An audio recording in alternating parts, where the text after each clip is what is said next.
Hi everyone, it's Alexandra. Today I'm going to teach you exactly how to thread your own eyebrows. This is a fundamental and a foundation in beauty because it is expensive to have to pay into an eyebrow salon or just a salon, a med spa, wherever you get your brows done. If you got to do that every single time the hair grows, you can do this also for the hair on your upper lip, around the chin. Just like your favorite pair of tweezers, this thread mechanism is as powerful. It's actually pulling out the hairs from the root, just like a good pair of tweezers. Now, the most important thing here for me is that I'm able to do this as much and as often as I want. When you have knowledge of how to do this, you can do this as often as you like every morning. Anytime the hair grows back, there's never a cost barrier in terms of if you can look polished or not. If you already know how to do this, but you want to stick around, do that because I'm going to go through some of the troubleshooting tips. Some of you have done this at home and it went really well, but then you got a few little bumps around the area where you did your threading. We're going to go through the tips that just prevent that so that it never happens. You should be able to have this on lock, and there's a few things you need to know. So let's get started. First things first, what kind of thread do we use? We use sewing thread. This isn't like a beauty industry product. It's nothing branded. And in fact, you might have a sewing kit at home or something in your drawer that just has a little bit of thread wound up. You could use that.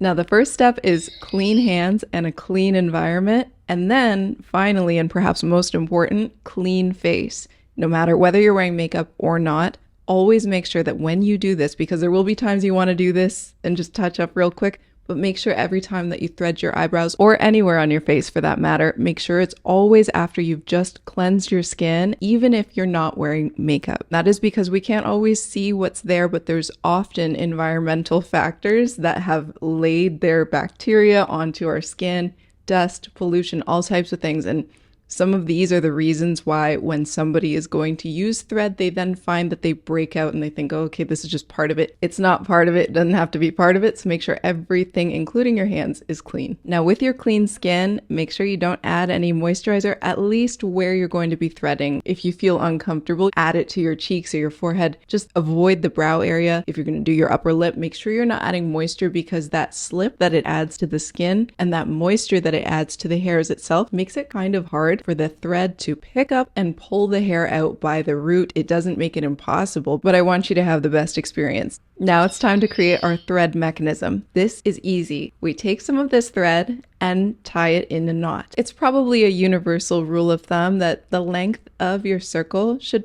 be around the length of your face. And you might want to tie this with a double knot. You know, when somebody's making a hand gesture that's like you're talking, but you're really saying nothing, we're going to be doing that exact hand motion. Or another way that you could look at this is like a teeter-totter. You open one and then the other one's closed and it opens and the other one closes. And this open and the other one closed is the exact motion that gets the thread moving along the skin, pulling up hairs from the root. Some of you want to know, does it hurt to do this on your brows? Does it hurt to do it on your cheeks, your chin, your upper lip? A little bit, kind of. This is not overtly painful, so I think we just have to suck it up. You're gonna be fine. If you're just about to start your period, it's gonna hurt a lot. Okay, so the best timing to do this is after your period. When I first wanted to learn how to get comfortable doing this, what I would do is I didn't even look in the mirror. I would just thread my cheeks without looking in the mirror just to train myself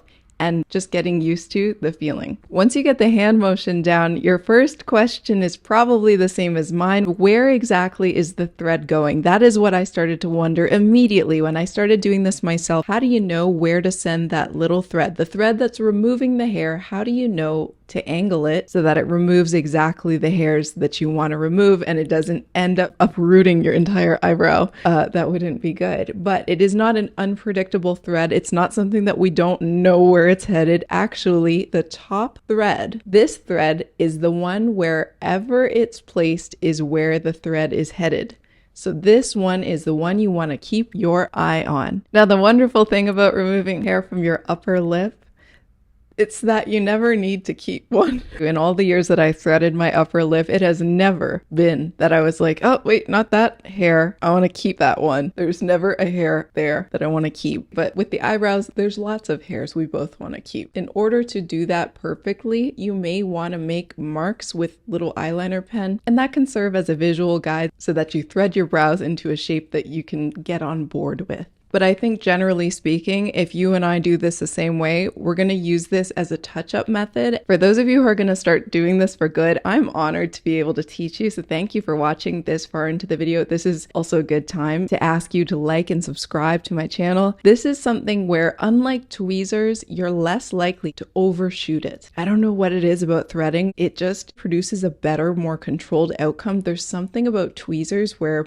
as a tool, you've really got to be on your game. Otherwise, you might overshoot it and remove too much hair. If you have picked up your phone while you're doing this and your fingertips have touched the surface of your phone, make sure you wash your hands again before you go back to your face. This is important. These are the details that will keep your skin clear, even when you're threading your skin, even when you're bleaching your brows. The more diligent that you are, you will see it pay off with clear skin all the time. Once you've finished threading your brows, that's really exciting. You can probably do this to touch them up and keep them in the shape that you like forever. You can also add a little bit of aloe vera gel, just like they do at the brow salon. This is cooling and relaxing. I know some of you might follow this tutorial, thread your own brows, and it goes really great, but you notice that you have a little bit of slipping. This would almost feel as though you wish you had more grip. For those of you who experience that, you can use a baby powder, a little touch of this, or if you don't have a baby powder that you like, cornstarch, or you could use a makeup powder like this. Just make sure whatever it is that you apply this with, it's not a dirty makeup sponge. And it's not a dirty makeup brush. Some of you have been watching my videos lately. I've been mentioning hypochlorous acid. This is something that kills bacteria, and yet it is calming, even soothing on the skin, which is like super cool. I find that this has a lot of applications. Using this with a little spritz over the face before or even after I thread, that makes a lot of sense to me. Like I said in the beginning, threading your brows is going to be one of the most cost-effective beauty practices that you adapt into your routine. I really hope that you enjoyed this video. If you found this video helpful, if you enjoyed it, if you would like to see more videos like this, please subscribe to my channel, check out my other videos, and give this a thumbs up. I will see you in my next video.